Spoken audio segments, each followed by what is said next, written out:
बुलाएंगे। मुझे मालूम है एलजी साहब होश में आओ, होश में आओ, होश में आओ, एलजी साहब होश में आओ, होश में आओ, होश में आओ। इनका कहना है कि ये सभी के सभी बच्चे जो हैं पूरे जम्मू कश्मीर से आए हैं, डोडा, किश्तवाड़, भदरवा, पुंछ, राजौरी, कठुआ, सांबा, हीरानगर, तमाम इलाकों के बच्चे हैं। ये हाथ खड़ा करके पूरे जम्मू कश्मीर के बच्चे हैं। देख लीजिए आईना एलजी साहब, आपकी इंतजामिया की कारकर्दगी आपको खुद पता चल जाएगी कि जम्मू कश्मीर में 5 अगस्त 2019 के बाद नौजवानों का क्या हाल है। और आज मैं अभी यहां से जाने के बाद कोशिश करूंगा एलजी साहब से बात हो और साथ ही आपकी मुलाकात भी हो।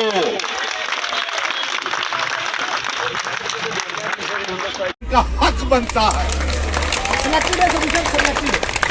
और ये बच्चे हाथ खड़े करके सिलेक्टेड हैं, इन्होंने सिलेक्शन पास किया हुआ है या फिर लिस्ट डॉक्यूमेंट वेरिफिकेशन भी होगी और डॉक्यूमेंट वेरिफिकेशन भी हो गई है। फिर आप इन बच्चों को क्यों 2 साल की मेहनत है इसके पीछे, 2 साल की।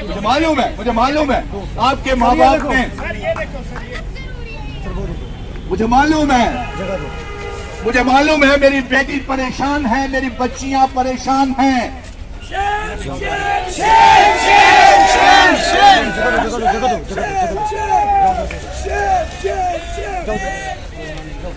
क्या नाम है बेटी आपका? शालिनी शर्मा।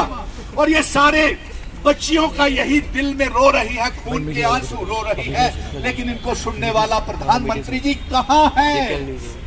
आप ही कहते थे बेटी पढ़ाओ बेटी बचाओ, और आज हमने बेटी को पढ़ाया और आपने सड़कों पे बिठाया।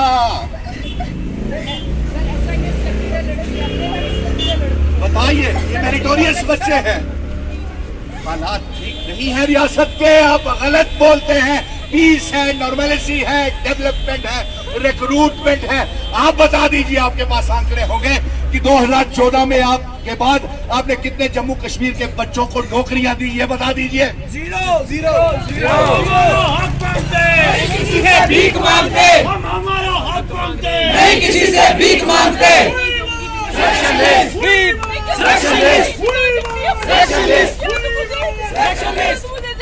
तुम्हें भर्ती होगी, मैं कहीं नहीं जा सकती, मम्मी पापा की आंसू नहीं देख सकती है। और हकीकत है इन बच्चों के माता पिता ने अपने एक वक्त का खाना खा करके इन बच्चों को पढ़ाया है। आप समझते क्यों नहीं है एलजी साहब? आप समझते क्यों नहीं है प्रधानमंत्री जी? आप समझते क्यों नहीं है गृह मंत्री जी? आप जम्मू और कश्मीर के नौजवानों की बात को, क्योंकि 30 लाख बेरोजगार नौजवान मेरे जम्मू में हो रहा है और जार सारी बेटियां रो रही है। हम पूरा जम्मू कश्मीर इनके साथ है, आराम से ना बैठेंगे ना बैठने देंगे, क्योंकि अधिकार है हमारा। हमारे बच्चे सड़कों पे जाते हैं, हमारे बच्चे सड़कों पे जाते हैं, अब लाठी चार्ज करते हो। ये बच्चियां बोल रही थी कि आपने इन्हें जेलों में भर दिया और फिर छोड़ा रात के अंधेरे में, देर रात में। कहाँ का इंसाफ है, कहाँ का? ये तो सर वहाँ पे भी डंडे चल के नौजवानों का खास तौर के ऊपर फाइनेंस अकाउंट्स असिस्टेंट्स का समर्थन करने के लिए आया हूं, क्योंकि मैंने ये देखा पिछले कई दिनों से भारी बारिश में मेरी बेटियां और बेटे सड़कों के ऊपर दर बदर हो रहे हैं, चाहे वो जम्मू हो चाहे वो कश्मीर हो।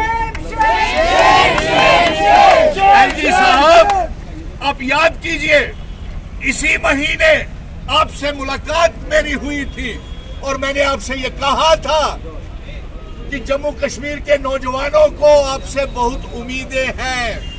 आपने नई जॉब पॉलिसी लागू करने का ऐलान किया है, लेकिन ऐलान या सिर्फ ऐलान तक रह गया, जमीन तक कुछ पहुंचा नहीं है।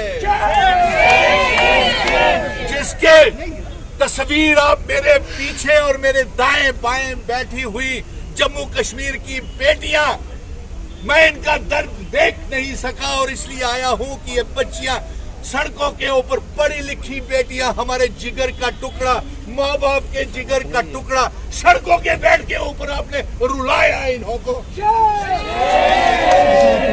एलजी साहब, प्रधानमंत्री जी,